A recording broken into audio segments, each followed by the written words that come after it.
Life in a world that keeps changing. Think that it's progress you're making. Copy and paste pretty faces all the time. Pictures so perfect we play. Welcome back to Anointed Lady TV, my good people. Welcome back to your #1 channel for legit back-to-back news on politics and many other cocoa wey dey sup for this our green country, wey be Nigeria. Now, as we normally do, we don't come back with breaking news, we don't come back with updates, we don't come back with fresh reports we go like share give the general public. And the cocoa now be say the suspended governor of Rivers State will be Siminalayi Fubara. Once again, him now don't reach out to his political godfather, his predecessor, the Minister of the Federal Capital Territory, and that na Chief Cessä. Now, the reason for this meeting now part of the ongoing effort to patch up their soured relationship ever since aeroplane jammed that their relationship for the year 2023. Now, so katakata now don't they play for inside Rivers State. Sasim Fubara now don't they try to do the needful.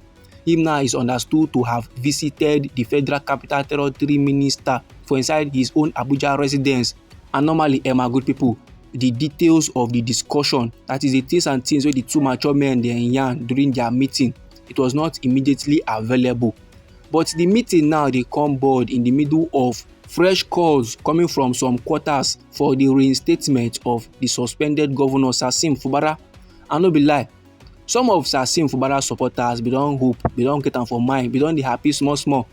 Say our President Bola Ahmed Tinubu, the 001 for inside we nation Nigeria, go lift the suspension wey dem plaster on top the governor, and they go terminate the emergency rule wey the men plaster for inside Rivers State during his Democracy Day speech for the National Assembly on Thursday, maybe the 12th day of June for inside this year, so maybe 2025. But their sleep caught. The thing shocked the supporters of Sasim Fubara and possibly Sasim Fubara himself when our President Bola Ahmed Tinubu no reinstate am back to office and put an end to the emergency rule wey im plaster for Rivers State. And na sake of this development, so my good people, sake of say our President Bola Ahmed Tinubu ignore the things and things wey dey play for inside Rivers State, that na why Senator Cessä Dixon come dey express disappointment. Say our President Bola Ahmed Tinubu no declare an end to the Rivers State emergency rule on Thursday, June 12, will be Democracy Day. And then Senator Dixon now come dey yarn, say the administration wey don plaster for Rivers State so na a military government because the sole administrator na a retired military officer na im be. But last, this statement na wey Senator Dixon make, it can draw a sharp response from the Rivers State caucus inside the National Assembly. Just as how ants dey gather sugar, the lawmakers in their numbers and burst out on the question the rights of the former Bayelsa State governor to dey speak on the emergency rule. The lawmakers now dey yarn, say the sole administrator of Rivers State, which is Oga Gbas, na a retired military personnel, na im be. He is not a military person. Make him now no come outside come dey mislead general public, especially Rivers State people, say they are under military rule. No. The leader of the caucus now will be Kingsley Chinda, the yarn he give Tory people. Say make them come body from the things and things wey Honorable Dixon the yarn. Say the emergency rule was clearly a matter of necessity, where they aimed at restoring law and order for inside Rivers State. Oga Chinda constantly let men they know say even Governor Sim Fubara wey dem give suspension chop don by himself come outside dey carry mouth dey yarn. Say in dey grateful to our president for declaring the state of emergency. So now them they accuse Senator Dixon of deceiving Fubara to make continuous mistakes wey even put am for the gbese wey im dey currently. And still according to the Rivers State lawmakers, them say it is extremely unfortunate. Say a former governor of Bayelsa State, a serving senator, a retired police corporal, man wey by virtue of his police training, he supposed to dey maintain law and order.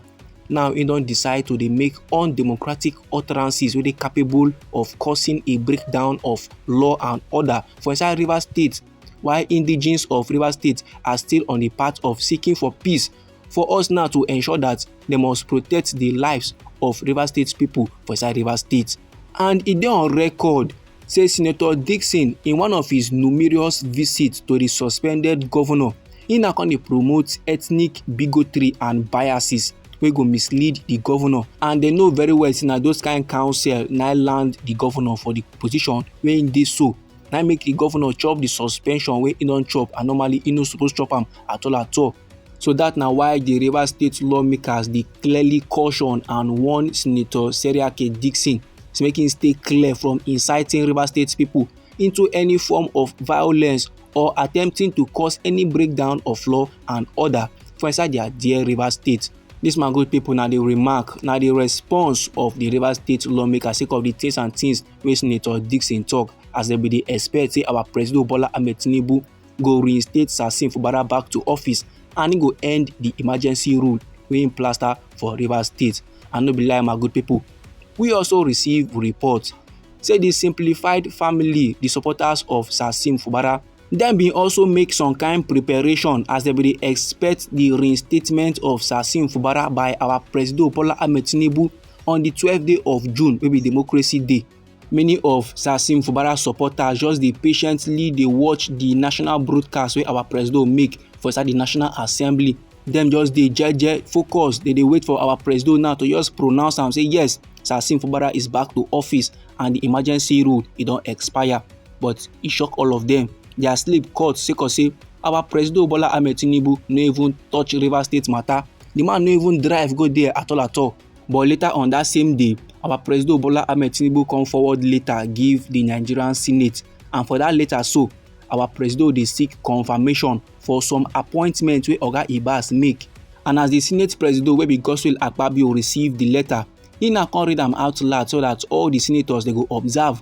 Na there wey Senator Cenya0UT Dixon now come spark, he now come dey para, he now come dey yarn say our President Bola Ahmed Tinubu don miss a golden opportunity to reinstate a democratically elected governor and to end the undemocratic state of emergency wey plaster for Rivers State.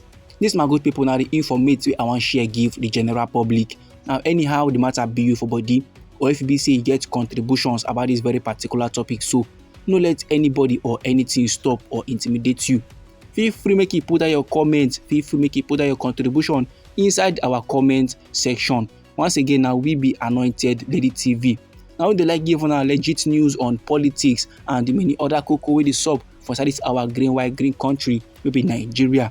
And now if you be say you like this update, if you like this report and you go like to dey receive more, then sharply make you subscribe to this channel and don't forget to put on the notification bell so that as we dey bring more legit dey come your side, na go first receive the update and you go even get am sharp.